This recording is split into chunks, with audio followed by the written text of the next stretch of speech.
So now that you've got Android Studio installed, let's get it up and running and have a look at how we can make our first basic app and run it right here on the emulator.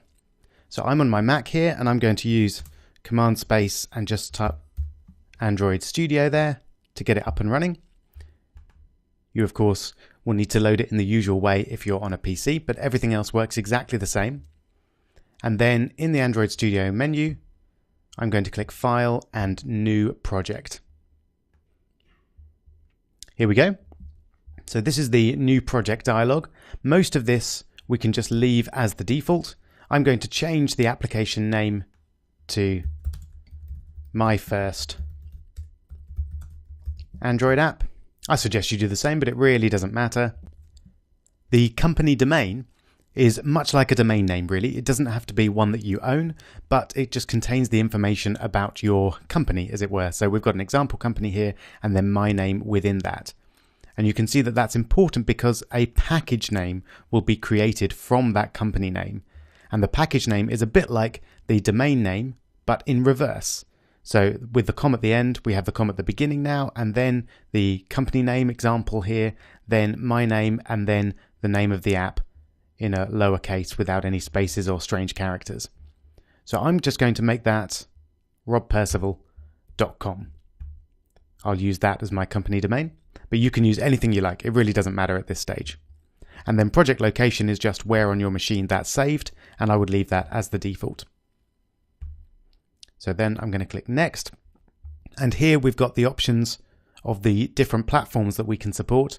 At this stage, we're going to keep things very simple and just use the defaults. So we want phone and tablet, and you can see we can choose the various different versions of Android that we want to support. I'm just going to stick with the default. Obviously, the newer you use, the more APIs and functions you have available to you, but the more likelihood you're going to have of getting devices that can't download your app. So this default seems like a reasonable compromise because we've got 90.4% of devices at this point using that level of API. And we're not going to be developing for Android TV or Android Wear in this course, so we'll stick with just phone and tablet. Then click Next. Now here we've got a list of activities. This is our first keyword that we need to learn for the course. An activity is essentially a page of your app. So an app might have several different activities. One of them might have a map on like this, one of them might have a settings menu a bit like this, and you might have just a main blank activity that you start with where you put the content of your app. If you've done some iOS development, an activity is very similar to a view controller in terms of the language. So essentially it's a page of your app, and we will be looking at these other options later on, but for now we're just going to stick to blank activity. And then we just click Next.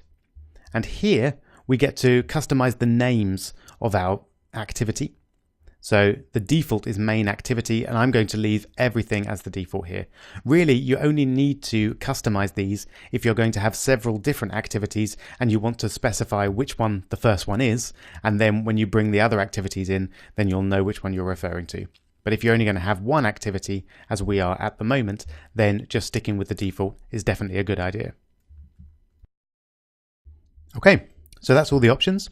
So just click Finish, and then it will generate everything you need for your app. So we can see we're using a product called Gradle, which is the build engine for Android Studio. If you want to find out more about Gradle, then just have a Google. What is Gradle? Essentially, it's a build tool that Android uses to create the app from the files that you create. Okay, so now this looks a little bit horrendous, and there's a lot here to get to grips with, of course. But don't be put off. We'll do it step by step, and I'll go through each of the different sections of this layout. And within 5 to 10 minutes, you'll be completely happy, I hope, with everything on this screen, and we will have run our first little Android app as well. So first of all, this is our main Android Studio page, and along here you've got all your usual, or some of your usual options for your apps. So we've got open, save, refresh, and cut and copy paste, etc. The most important one really for that line is this play button here.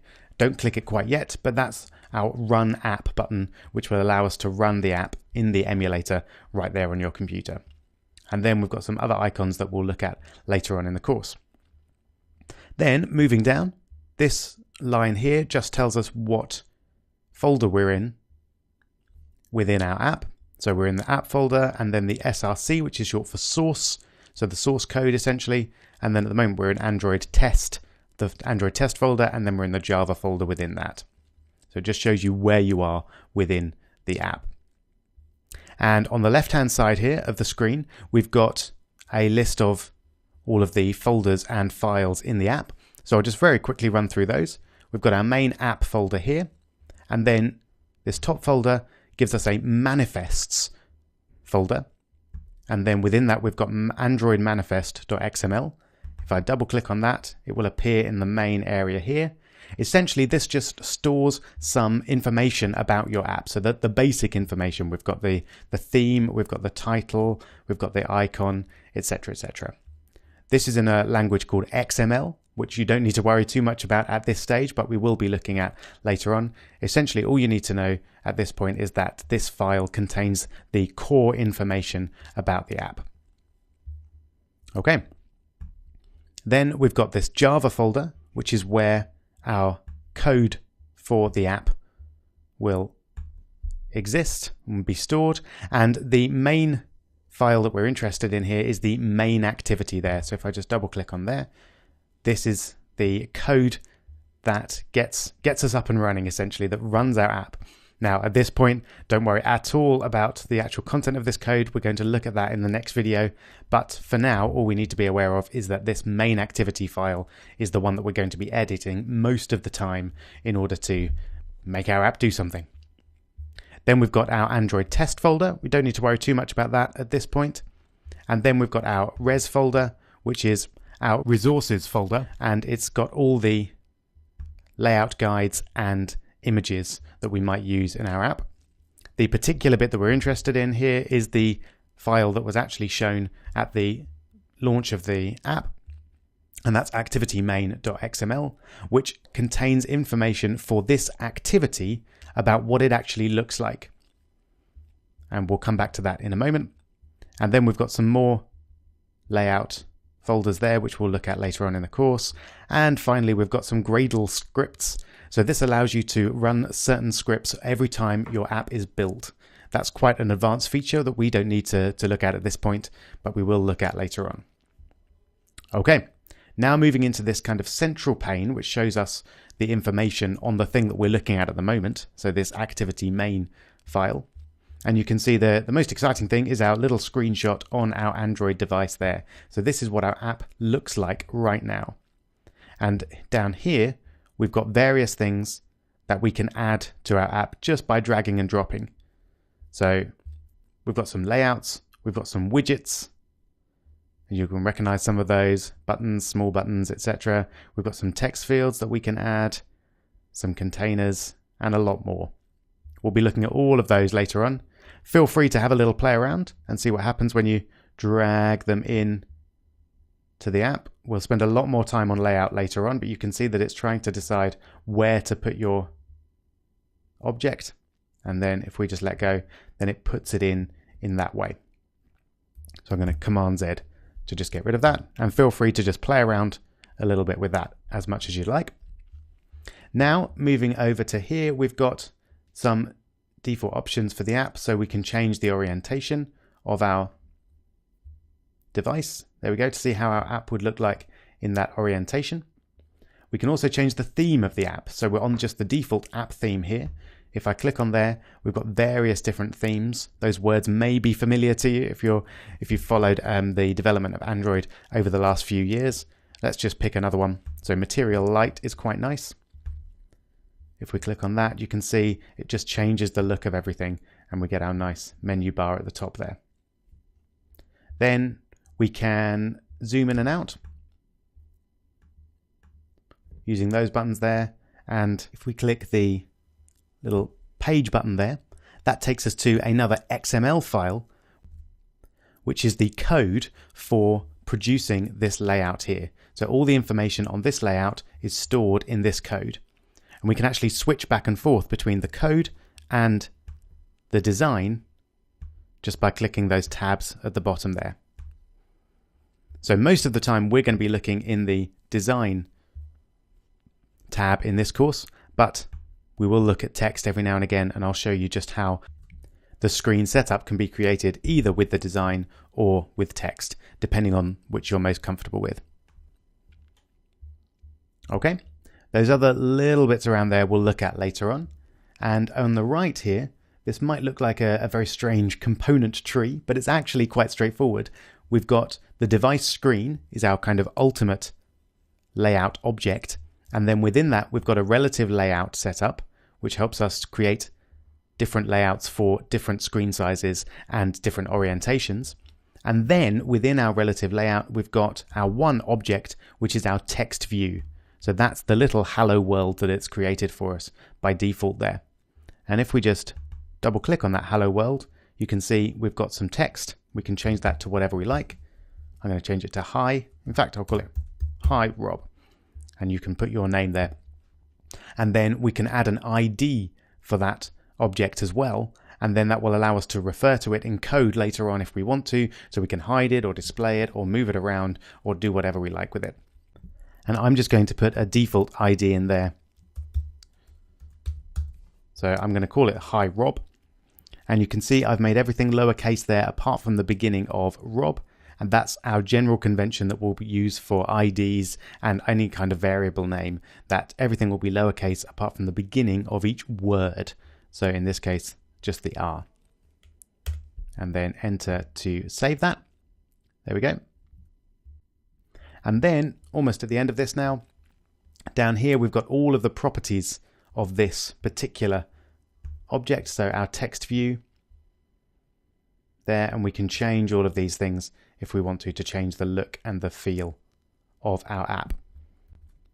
So in the next video, we'll be looking at text in a lot more detail, and we'll see what effect some of these options have and how we can change the layout, the color, the style, and everything else of the text. But for now, I'm going to end this video by showing you how we can actually run this app in the emulator, as I mentioned earlier. So let's press the run button, and then that will start to build the app. And once it's built, we'll have the option to actually run it in an emulator, which is a kind of pretend phone that runs within your computer and allows you to see how the app is going to behave without actually running it on a real phone. So we've got the option here, launch emulator.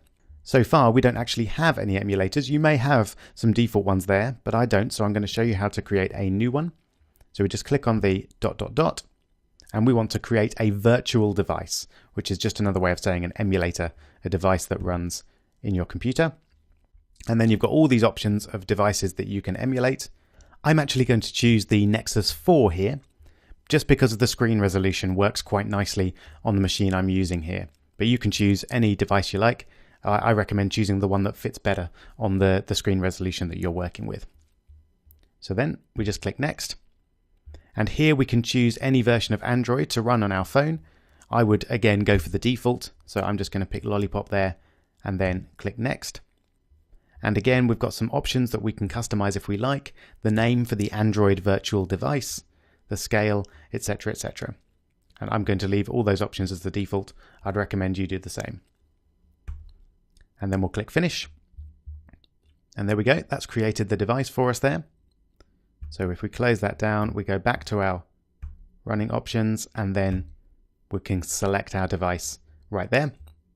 And then I'm going to click use same device for future launches, just so I don't have to choose the device every time. All right, then we'll click OK.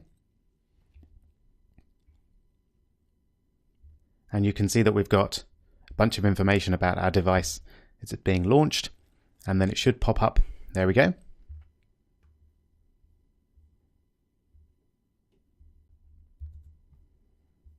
So you can see my device there. Probably the bottom part of the device is going to be cut off for you, but you can see the whole screen at least. So that's the important part.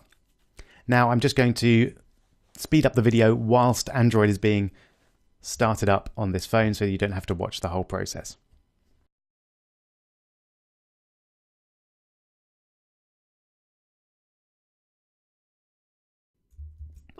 Here we go. So now we've got our phone up and running. Let's unlock it just by dragging up, and you can see right there, we've got our first Android app.